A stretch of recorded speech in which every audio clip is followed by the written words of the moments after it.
The Pittsburgh Steelers have a rookie star in the making and another linebacker next to him that looks equally impressive off the bench.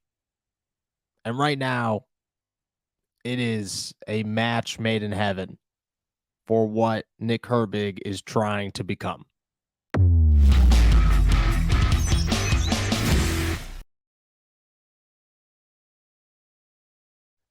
What's going on, everybody? I'm Noah Strackpine. Thank you for jumping on to Steelers to Go, your daily to-go cup of Pittsburgh Steelers news and analysis. Find us on youtube.com/allsteelerstalkers. Subscribe anywhere you get your podcast. Today, we are talking about Nick Herbig.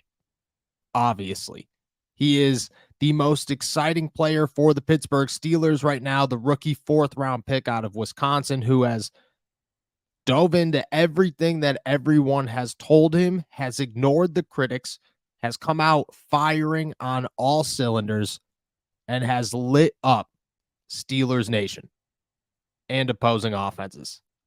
Herbig is 3.5 sacks deep in this preseason. He's got a forced fumble.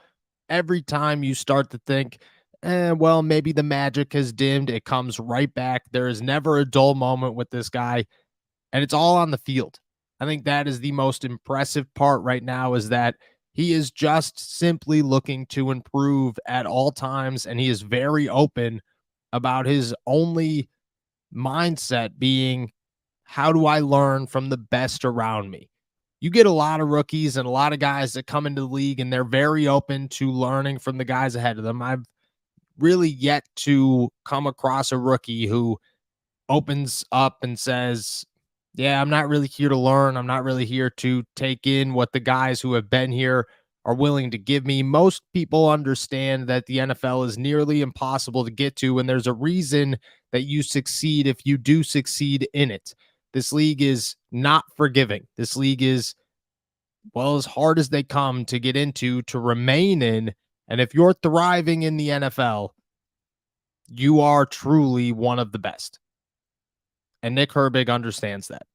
He knows that he has a guy in TJ Watt who he continuously says is the best edge rusher in football, but it's more than that. It's more than having, in his words, 3 all-pros next to him. It's about how much knowledge you're retaining and how you're using that knowledge, because everybody can sit around and listen and watch and say, oh, okay, well, TJ does this well, Alex does this well, Marcus does this well. Well, what do I do well? What am I going to add to the group?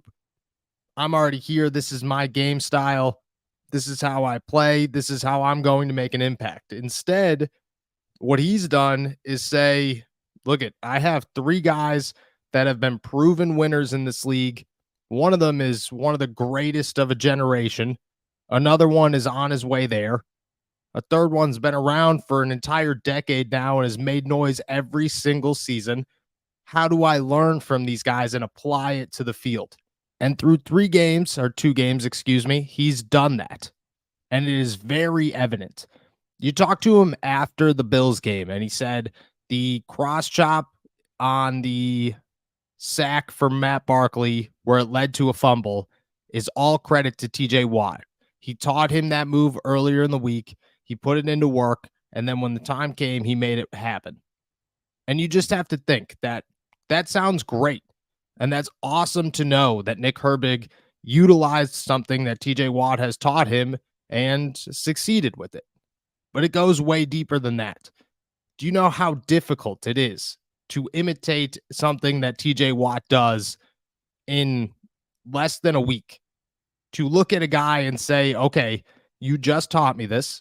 I've been here for 2 months now, 2.5 months, and I'm already able to just watch you, learn from you, and in a couple of days, apply that in an actual game against an opposing offense where everything is more difficult. Everything is faster. Everything is more challenging. It's really hard to comprehend just how challenging that could have been, and how he was somehow able to say, okay, this is what I've taken away. This is how I have to use it. I'm going to go do so. And then do it in live. I mean, Just think about how quick a NFL game goes. In that moment, you have to make that split decision in under a second to just say, okay, this is what I'm going to do, and then do it, and then do it properly. That is impressive.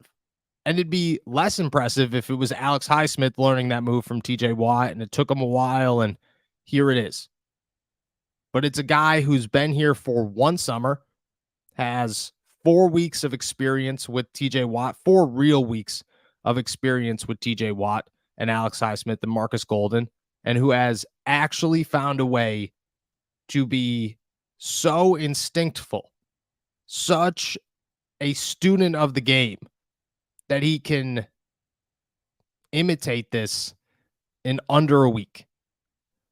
Nick Herbig is much higher. At least his ceiling is much higher than I think any of us ever realized. And I think maybe even the Pittsburgh Steelers realized. Being a stud is one thing, and having your brother is another thing. And coming from Wisconsin adds to it. And being a successful or having a burst or whatever, all great qualities. Nothing is going to match him being able to truly take away from what TJ Watt and Alex Highsmith and Marcus Golden give him as a rookie or as a second-year guy or as a third-year guy and apply it to the field instantly. Think about how dangerous that is to have somebody who walks onto a football field and could say, okay, TJ Watt does this and told me to do this. I'm going to do it. And then have the capabilities to do it correctly. Think about how dangerous that is. He's not the only one who's thrived. Marcus Golden has looked really good. And I think that at this point, he's somewhat of an overlooked asset to that defense. And I think the Steelers have 4 outside linebackers that are scary good right now. And having 4 outside linebackers who are quality has been something that this team has lacked almost forever. But they haven't even had 3. They haven't been able to successfully maintain 3 in years since the Bud Dupree, Alex Highsmith was a rookie year. And after that, Melvin Gordon lasted 8 games, but really he shut off after 2 or 3. It's been a while. To have 4 makes this defense, way better than they imagined. The Steelers have always won through their pass rushers, and you have to look at right now their defensive line is loaded. So loaded that it's hard to find a guy who isn't going to make the roster. If I had to guess, it's Montravius Adams, but names like Jonathan Marshall are coming up with interceptions in practice. That's the biggest guy on your football team is coming up with the football in the air. That shouldn't happen. The defensive line is loaded. Now you have 4 outside linebackers when you really only expected to have 3 and a guy who was a developmental piece. Now you have 4. 3 of them are proven veterans. The other one is a guy who can imitate all 3 of these veterans, who has more explosion than maybe anybody on the team, who has such a fast get off, who, in his own words, says dynamite comes in small packages and fully understands how to take advantage of his size.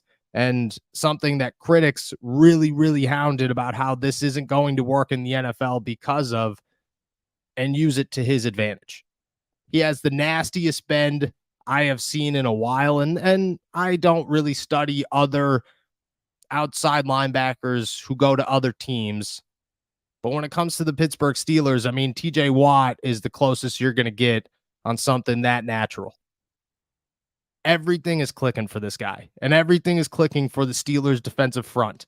And right now it is terrifying if you are an opposing offense. And we're going to talk about, the upside of the Steelers and how far they can go and whether or not this is now a Super Bowl team or not. And Kenny Pickett, Matt Canada, Najee Harris, the offensive line, so many guys have reasons to contribute on whether or not this team can actually go on a run in 2023.